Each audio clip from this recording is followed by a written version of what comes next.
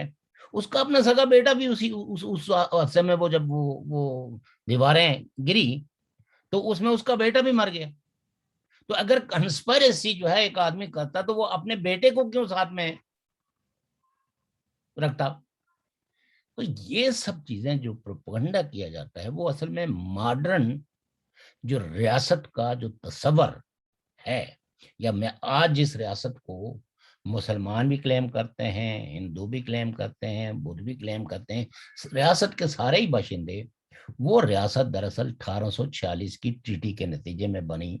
اور اس ٹریٹی نے آپ کو ایک سوورنٹی دی. اب ایبسولوٹ یعنی کالونیل ایرا کے اندر جس وقت استعماری طاقتیں بہت زیادہ طاقتور تھی، وہاں ان کے انفلوئنس سے ایک علاقے کو الگ کر کے خود سے رول کرنا، میں اس بات میں کوئی دو آرا نہیں ہے کہ گلاب سنگھ کا عہد بہت ہی سخت تھا اور وہ کوئی پرو پیپل حکمران نہیں تھا، اور انہوں نے ریاست جموں کشمیر کو اپنے قبضے میں لینے کے لیے بے رحم طاقت کا بھی استعمال کیا. اور یہ اگر بادشاہوں کی تاریخ پڑھیں تو بادشاہوں نے اپنی ریاستیں اسی جبر و استبداد کے ساتھ بنائی ہے. لیکن مسئلہ یہ ہے کہ ان کے پیچھے اس طرح کی کنسپریسیز کی کہانیاں نہیں کڑی جاتی، کیونکہ یہاں دو ملکوں کے جو مفادات ہیں اس میں کنورج ہوتے ہیں مفاد کہ ریاست جموں کشمیر کو ایک قومی ریاست کے طور پر اس نظریے کو مسخ کیا جائے جی. اور اس لیے یعنی وہ اس وقت تک مسخ ہوتی نہیں ہے جب تک اس کے بانی مبانیان کو آپ مسخ نہیں کریں گے. کئی لوگ تو ہیں نا جو پروپیگنڈے سے متاثر کے بات کرتے ہیں، ہم اس وقت ان سے مخاطب نہیں ہیں. وہ لوگ جو شعوری طور پر ریاستوں کے مفادات کو سرو کرتے ہوئے انٹلیکچوئل ڈس آنیسٹی کا شکار ہیں، ہم ان سے مخاطب ہیں کہ 1846 سے پہلے جناب ریاست جموں کشمیر کا کوئی وجود نہیں تھا. ہم نے تو اپنی مینیفیسٹو میں بلکہ تاریخ کے تناظر میں یہ کہا کہ یہ دراصل چھوٹی چھوٹی کوئی 8 کے قریب ریاستیں تھیں جو داخلی امور میں خود مختار تھی. کبھی کبھی وہ خود مختار ہو جاتی تھی، کبھی کبھی آپسی یعنی اپنے دفاع کے لیے اتحاد بھی کرتی تھی، کبھی کبھی ان کے درمیان مخاصمت بھی ہوتی تھی. لیکن یہ ریاستیں جو ہے جو جڑی ہیں جا کے تو وہ 1846 میں جڑی ہیں، اور یہ کوئی ولنٹیئر جو ہے وہ یہ علاق نہیں ہوا ریاستوں کا. انہوں نے ریاست جموں کشمیر کی فیڈریشنز کو ولنٹیئرلی قبول نہیں کیا. انگریزوں کے ساتھ تو معاہدہ ہوا سوورنٹی کا، اور وہ اس کا پارٹ ہونے کے یعنی سکھ ریاست کا حصہ ہونے کے ناطے مہاراجا گلاب سنگھ نے جنگ کا تاوان دے کے اپنی مہاراجگی تسلیم کروائی. کس سے؟ برطانیہ والوں سے. یہ اگر اس کی جگہ کوئی دوسرا آدمی ہوتا، گلاب خان ہوتا، غلام محمد ہوتا، گلاب دین ہوتا، تو وہ بھی یہی کرتا. لہذا یہ ہے کہ آج جس مشترک تاریخ کی ہم سانجھے وارث ہیں، جس کو ریاست جموں کشمیر کی تاریخ کہتے ہیں، آج وہ اشتراک ارض جس نے آپ میں اور جموں میں، آپ میں اور سری نگر میں، آپ میں اور لداخ میں ایک جرت دی، ایک احساس دیا. ہم ایک دوسرے کے دکھ درد کو کسی نہ کسی سطح پہ محسوس کرتے ہیں. یہ اس ٹریٹی نے دیا، اس اشتراک ارض نے دیا، جو ڈوگرا عہد کے اندر اس میں اشتراک ارض پیدا ہوا، اشتراک ارض ہوا، اشتراک معاش بھی تھا. تو وہ تمام انگریڈینٹس جو ایک نیشنل اسٹیٹ کے لیے ضروری ہیں، ریاست جموں کشمیر نے ان ساری چیزوں کو کوالیفائی کیا، اور یہ ایک قومی ریاست تھی، لیکن بدقسمتی سے سازشوں کے ذریعے، سہولت کاروں کے ذریعے، اور وہ لوگ جو پان اسلامک تحریکوں کے ساتھ وابستہ تھے، انہوں نے اس ریاست کی جو قومی حیثیت تھی اس کو ختم کرنے کے لیے قبائلی اور پاکستان آرمی کے ساتھ تعاون کیا۔ ان لوگوں کے لیے ہماری کوئی ہمدردی نہیں ہے، لیکن بات یہ ہے کہ اس تقسیم کے اثرات جو ہے وہ یہ ہیں کہ لداخ، گلگت بلتستان، آج یہ POK، یہ سارے ٹکڑے ہو گئے۔ اگر 22 اکتوبر کی یہ ابتدا نہ ہوتی، یہ مجرمانہ کاروائی نہ ہوتی، یہ آپ کی ریاست پہ یہ شب خون نہ مارا جاتا، تو شاید آپ اگر کوئی یعنی پاکستان سے ملتے، ہندوستان سے ملتے یا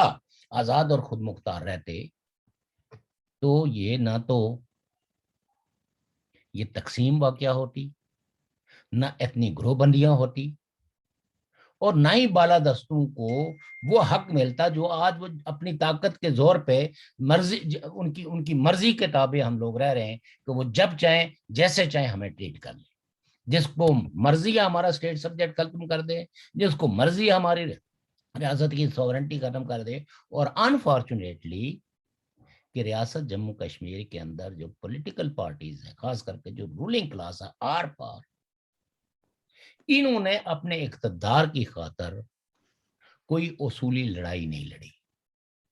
جس کی وجہ سے ہماری تقسیم کی جو لکیریں ہیں وہ گہری ہوتی جا رہی ہیں، اور کچھ لوگوں کے اندر اس کے اثرات یہ ہیں کہ وہ مایوسی کا شکار ہو کے تو وہ سمجھتے ہیں کہ یہ تو ہمارا مقدر ہے، اب کشمیر تو نہیں بحال ہو سکتا۔ میں ان کو یہ کہنا چاہتا ہوں کہ تاریخ اٹھا کے دیکھیں، کئی قومیں تقسیم ہوئی ہیں، غلام ہوئی ہیں، کئی قومیں جو ہے وہ ایک وقت کے لیے یہ تصور کر لیا گیا تھا کہ یہ قوم ہی ختم ہو گئی ہے، لیکن اس قوم کے محب وطن لوگوں نے اس قوم کی نہ صرف بحالی کی بلکہ ان کی سوورنٹی بھی قائم کی، اور آج وہ دنیا کے نقشے پہ موجود ہیں اور یونائٹڈ نیشنز کی ممبر سٹیٹ ہے۔ تو لہٰذا مایوس ہونے کی کوئی بات نہیں ہے، ہمیں برین سٹارمنگ کرنی چاہیے، اپنے دشمنوں کے بارے میں کنسنسس بلڈ کرنا چاہیے، اور اپنے دوستوں کے بارے میں بھی ایک ہمیں واضح واشگاف شعور ہونا چاہیے کہ ہمارے دوست کون ہیں، اور پھر ریاست کے دشمنوں اور ریاست کے دوستوں کی درست نشاندہی ہونی چاہیے، اور پھر یہ ہے کہ تقسیم شدہ خطوں کے اندر ہماری حکمت عملی کیا ہونی چاہیے۔ ہماری حکمت عملی یہ ہونی چاہیے کہ جہاں ہم ہیں، جس ایڈمنسٹریشن کے اندر ہیں، وہاں آپس میں اتحاد پیدا کریں، اپنے عوام، چونکہ یہ لڑائی جو ہے وہ عوام کی ہے، یہ ان کے حقوق کا سوال ہے،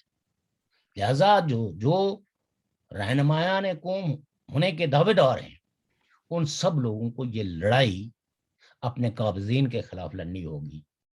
اور یہ جب تک یعنی POK کے گلگت بلتستان اور نام نہاد آزاد کشمیر کے لوگ اس نتیجے پہ جتنا جلد پہنچیں گے، ان کی بھلائی، ان کی سہولتیں جو ہے وہ اتنی ہی جلد ان کو لٹائی جائیں گی، اور جتنی اس میں دیر کریں گے۔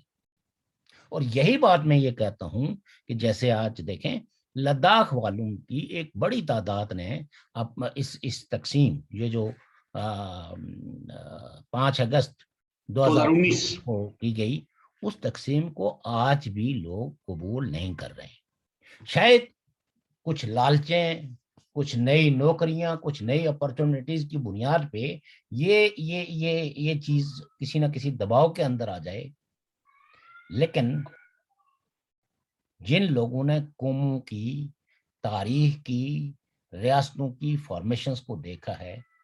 وہ اس صورتحال سے مایوس نہیں ہے، لیکن یہ کام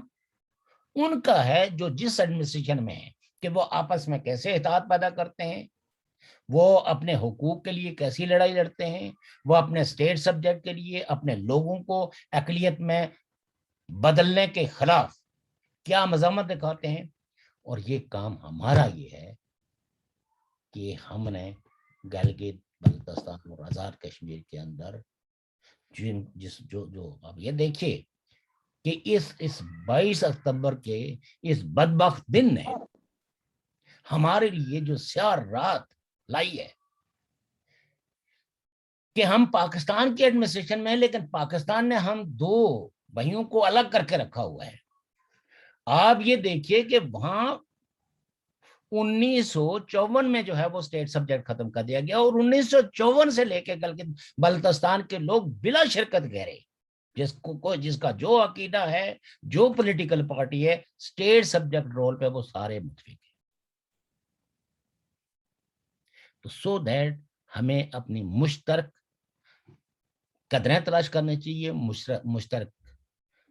نقطے تلاش کرنا چاہیے، تاکہ ہم ایک براڈر بیس الائنس بنائیں جو ہمارے عوام کی نجات کا سبب بنے۔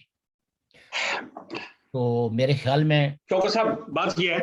جی باتیں تو ہوتی رہتی ہیں، آج دو بڑے المناک حادثے ہوئے۔ ایک تو رولاکوٹ کھائی گالا میں کے نزدیک وہاں ایک سکول وین جس میں 25 26 یا 28 اسکول کے بچے تھے، جی، اور ایک ٹرک کی بریک فیل ہوئی یا جو بھی ہوا، ان بچوں کے جو اللہ تعالیٰ نے جو اس دنیا سے لے لیے، ہم ان کے والدین کے ساتھ تعزیت کا اظہار کرتے ہیں، ہم ان کے اس غم میں برابر کے شریک ہیں، وہ ہمارے بچے ہیں۔ لیکن اس حادثے میں ان عوامی نمائندوں کو جو یہاں سے اس آزاد حکومت کے فنڈنگ اور پتہ نہیں کیا کیا لے کے سڑکیں بناتے رہے ہیں، وہ ایک ایسی سڑک نہیں بنا سکے اس علاقے میں کہ جہاں پہ دو گاڑیوں کا آرام سے گزر ہو جائے، یا کوئی ایک کھائی کی طرف ایک سیفٹی یارڈ لگا ہوتا۔ دوسرا حادثہ نیلم میں ہوا، وہاں پہ ایک بس گری، اس میں بھی 3 لوگ ہمارے جمع۔ اور اگلی بات شوکت صاحب، میں آپ کو بات بتاؤں کہ پشاور یونیورسٹی میں ہمارا ایک بچہ پڑھتا تھا، چکار کا، بڑا ہونہار بندہ تھا، اس نے اچھی ڈگری اچھے نمبرز میں لی۔ کچھ لوگ اس سے جس کو کہتے ہیں نا کہ جیلس ہو گئے، جس کو کہتے ہیں احساس کمتری ان میں آ گیا کہ یہ لڑکا ایک کشمیری کیسے اچھے پوزیشن جا رہا ہے، تو انہوں نے دوستوں نے مل کے اس کو قتل، اس کی ماں کی FIR میں بھی رد و بدل کروا دیا گیا، اس مقدمے کو جس طرح کہتے ہیں نا کہ پنجابی بیڑا غرق کر گیا، اس طرح کرنے کی کوشش۔ میرے پاس FIR جو آ چکی ہے، اس کی میڈیکل رپورٹڈ آ چکی ہیں، ہم انشاءاللہ اس پہ ایک مکمل اس کے لواحقین کو، اس کی والدہ ایک ہے، بھائی نہیں ہے، باپ نہیں ہے، وہ اکلوتا تھا، اس کے لیے ہم نے جد و جہد کرنی ہے، بحیثیت کشمیری آواز اٹھانی۔ انصاف دلانے کے لیے ہم تمام فورمز کو اس کے بارے میں جو ہے وہ اعتماد میں لیں گے، اور اسی طریقے سے لاہور میں بھی 3 سکے بھائی مظفر آباد کے ان کو قتل کر دیا گیا، اس کے بعد سارا ایک نئی بات اور ساتھ میں کہتے ہیں کہ جی قاتل جو ہے جو اسی کا پڑوسی تھا وہ مفرور ہو گیا۔ ایک اور بات سر، میرپور میں ایک صحافی ہیں، آج ان کی میں نے پڑھی، ابھی ویسے وہ رابطہ کر رہے ہیں، انہوں نے صرف پولیس کے بارے میں حقائق آگاہ کیے، کچھ مقدموں کے بارے میں، کچھ رشوت کے بارے میں، کچھ مقتولوں کے بارے میں، کچھ چوروں کے سربراہوں کے بارے میں، تو ان کو تھانے میں لے جا کے گالیوں سے نوازا گیا، مارا گیا، ان پہ ایک ایسا مقدمہ بنایا گیا جو 8 سال پہلے نامعلوم افراد کے خلاف تھا کہ سڑک بلاک کی گئی۔ بہرحال یہ ساری چیزیں آپ کمپائل کریں، اس پہ ہم ایک کمپریہنسو، اصل ہمارے پاس موضوع بڑے بن گئے نا، ابھی تو یہ 22 اکتوبر ہے تو اس کو بھی رکھیں گے، اور ساتھ میں آپ کے پروگرام کے توسط سے یہ میں بتاؤں کہ آج کے دن یعنی کل 22 اکتوبر کو ہماری پارٹی بھرپور طریقے سے یوم سیاہ بنا رہی ہے پاکستان کے ان تمام کنسپریسیز کے خلاف جو ہماری ریاست کے ساتھ انہوں نے روارہ کی، ہماری آزادی کو جنہیں سلب کیا ہے، اور باہر اوورسیز میں بھی جو ہے وہ ڈیمونسٹریشنز ہوں گے، سیمینارز بھی رکھے ہوئے ہیں، 24 تاریخ کو جو ہے وہ ناصر صاحب نے ایک سیمینار جو ہے وہ 22 اکتوبر کے حوالے سے آرگنائز کی ہے، جس میں تقریباً جو ہے وہ ریاست کے ہر حصے سے نمائندگی ہوگی،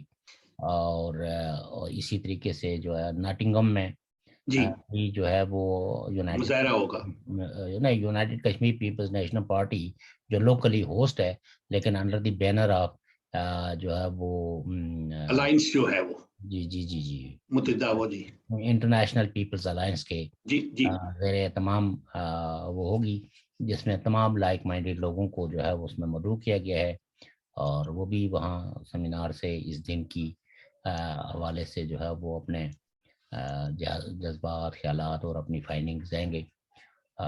باقی بھی جگہوں پہ جو ہے وہ کسی جگہ سیمینار ہو رہا ہے، کسی جگہ پروٹیسٹ ہو رہا ہے، تو آپ یہ کہہ سکتے ہیں کہ کوٹلی میں بھی ہے، میر پور میں بھی ہے، انشاءاللہ مظفر آباد میں ہے، باغ میں ہے، ہر جگہ ہے۔ تو اینی ہو ہم یہ امید رکھتے ہیں کہ United Kashmir People's National Party کے بہادر اور اپنے مادر وطن کے فرزند جو ہے وہ تاریخ کی بقا کے لیے اور اپنے عوام کے حقوق کے لیے جرأت مندی کے ساتھ جدوجہد جاری رکھیں گے، اور ان تمام ایام کو جو ہماری خوشی کے ایام ہیں ان کو بھی منائیں گے، اور جو ہمارے غم کے ایام ہیں، جن ایام نے میں ہماری یہ جو سیاہ رات ہے طویل ہوئی ہے، ہمارا مستقبل تاریخ ہوا ہے، اس دن کو بھی بطور یوم احتجاج کے طور پر بناتے رہے۔ ایک اور چھوٹی سی بات عرض کرتا، جی پی ٹی آئی کی حکومت نے آزاد کشمیر کو مزید آزاد کر دیا ہے۔ وہ کیسے؟ جو ریونیو کے، جو ٹیکس کلیکشن کے جو اختیارات ہمارے اپنے سیکٹریز کے پاس تھے، جو کشمیر کونسل نے فاروق حیدر کے دور میں واپس ان سے لیے تھے، وہ وزیر اعظم میں موجودہ وزیر اعظم نے کیا کہتے ہیں یک جنبش بے قلم وہ چیف سیکرٹری کو دے دی، یعنی اس سے لے کے کہ تم پاکستان خود ہی نکلو یار، ہمیں چھوڑو۔ بہرحال اس پہ ہم تفصیلاً وہ کریں گے آج کے، آزادی ہے، آزادی کی بات کر رہا ہوں نا صرف، اور یہ لمبا ہو جائے گا۔ ٹھیک ہے سر، محترم ناظرین سامعین، اللہ حافظ، کل پھر ملیں گے آپ کے ساتھ، سچ کے ساتھ، سردار شوکت علی کشمیری۔